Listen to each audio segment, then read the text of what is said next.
Graphing sine function. Y equals 2 sine x over 2 minus pi over 4, all in brackets, plus 1.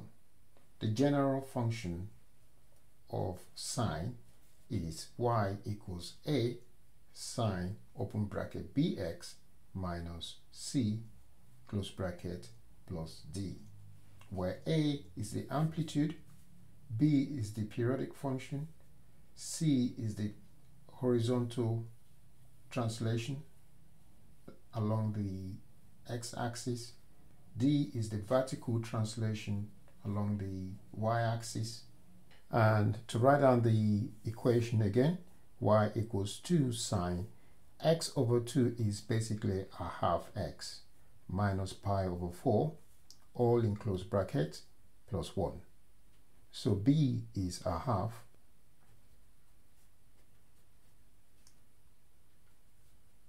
c is pi over 4,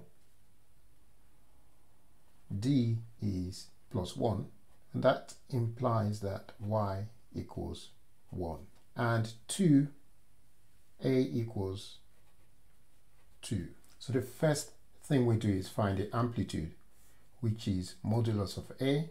This is how you write modulus, and a is 2, so modulus of 2 is 2. Second thing we do is to find the period. Period is 2 pi over b, because a sine function y equals to sine x, that's the parent graph, will have a graph of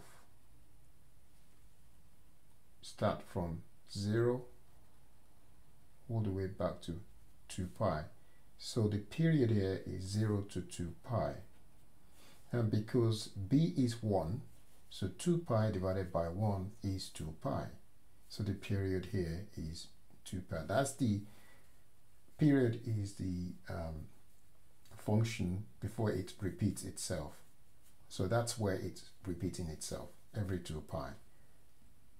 Our period here will be 2 pi over b. b is a half, so that's 1 over 2. And that can be written as 2 pi times 1 over 1 over 2. So that would be 2 pi times 2, and that equals 4 pi. So the period for this function here will be repeating every 4 pi. The next thing we need to find is x scale. The x scale here is obviously divided into 4 parts. There's first part, second, third, and fourth. So every sine function and cosine function has 4 parts in its x-axis, where the critical points. So those critical point, 4 parts. So when we sketch in this one, it will have 4 parts as well. That's why we have to divide the period by 4. Here, the period is divided by 4, so you go from 0 to 90, 90 to 180, 180 to 270, 270 to 360. So those are the 4 parts. Here, we'll divide the period by 4. That will be 4 pi divided by 4, and that will be pi. So our scale will be starting, wherever it starts, we add a pi to it, and then add another pi, and add another pi, and that's what that meant. Right, the start function for y equals sine x is 0. And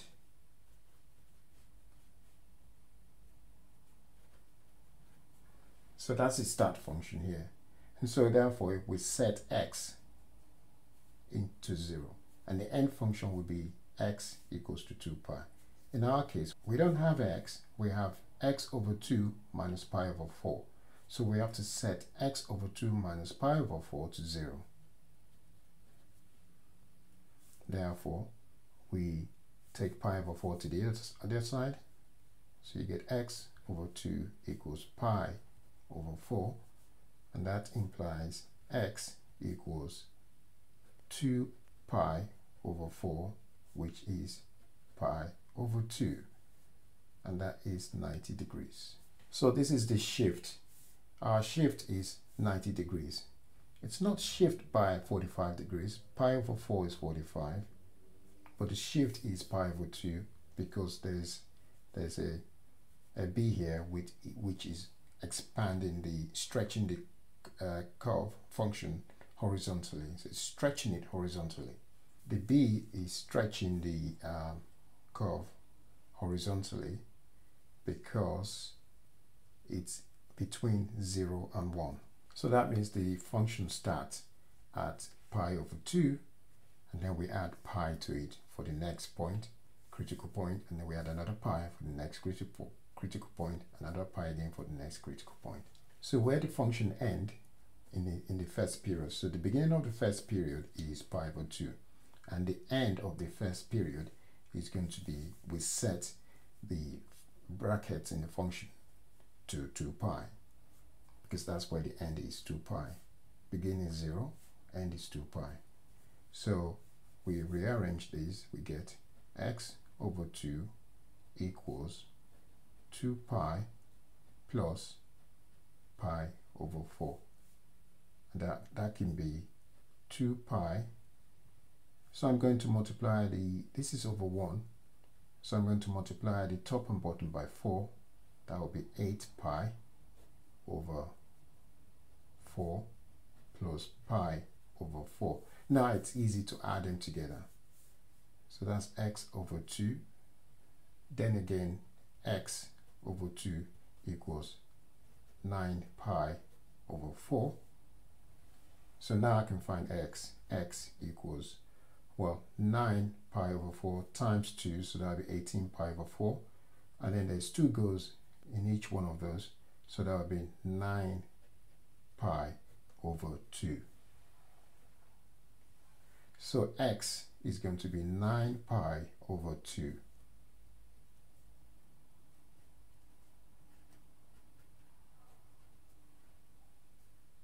Now 9 pi over 2 is basically 4.5 times pi, and that equals 810 degrees.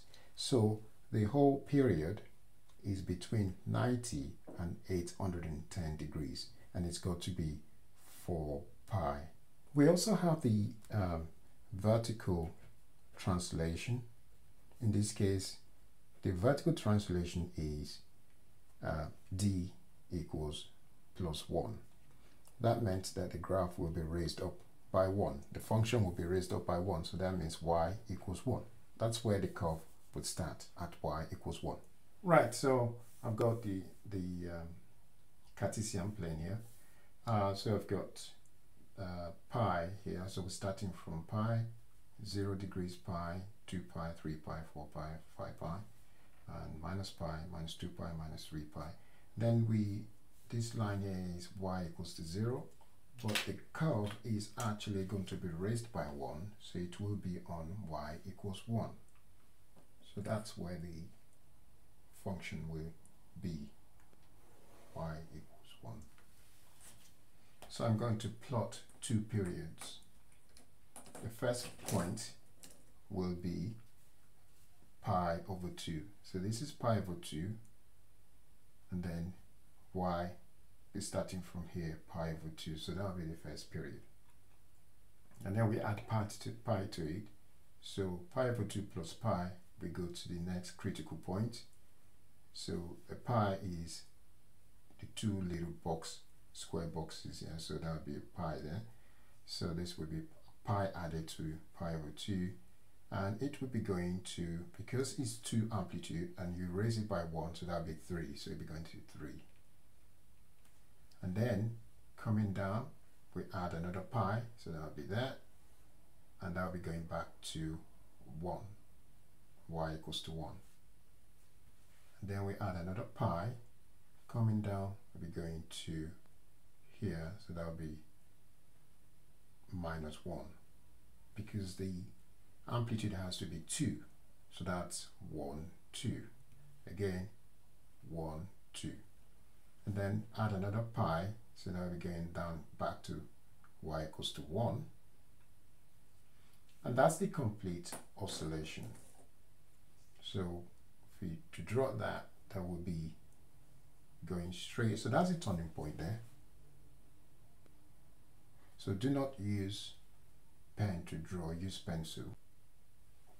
And then draw that one. This is coming to, this is the minimum here.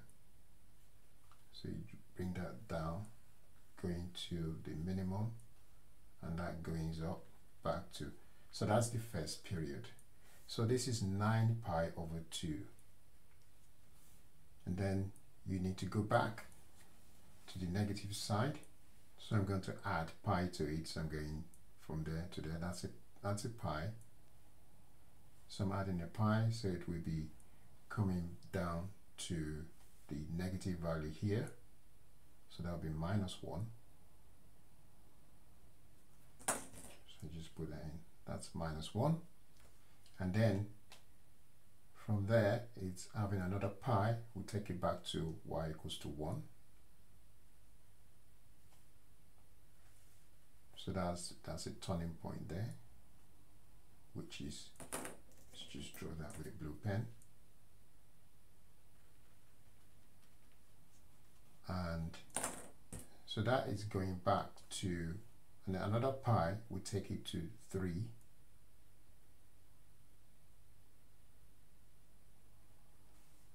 And then another pi, we bring it down to y equals to 1.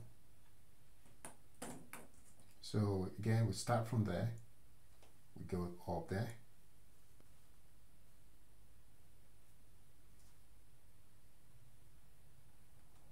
and that's a turning point there. It's come to meet that and goes down there. Okay, so that's 2 periods from on the line y equals to 1. So the graph was raised up from its parent graph. It's been raised up by 1, shifted to the right by pi over 2, not pi over 4, that it looks like it might be shifted by pi over 4, but because you got this 2 here, that 2 goes up there, and 2 cancel 4, so you get pi over 2. That's why it's been shifted by pi over 2, and that's 90 degrees. And then, because pi is 180 degrees, so we know that pi equals 180 degrees. And 2 pi is 360 degrees. That doesn't look clear, it looks not clear. So 80 degrees for pi.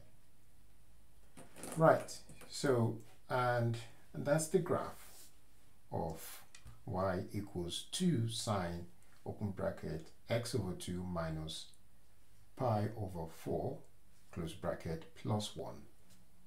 The 2 is amplifying the graph, that means stretching it horizontally along the y-axis, and compared to the sine graph, because the sine graph, this is just 1, and the bottom here is -1 because there's 1 here, so that's 1, but here we got 2, and then we, on top of that, this is plus 0 here, but here we have plus 1, so that raises it up by 1, and then the 2 in the bottom here kind of squeeze it, stretch it. It's not 2, it's 0.5, so that's 0.5 because it's between, b is between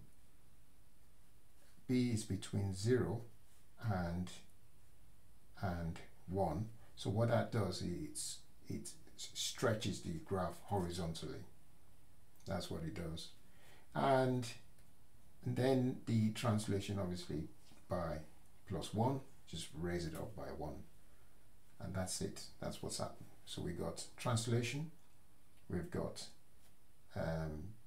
stretching along the y-axis, along the x-axis, and stretching along the y-axis. So don't forget to do your find the amplitude first, then you find the period, find the scale, then find the start and the end, and then find the where there is any translation, vertical translation.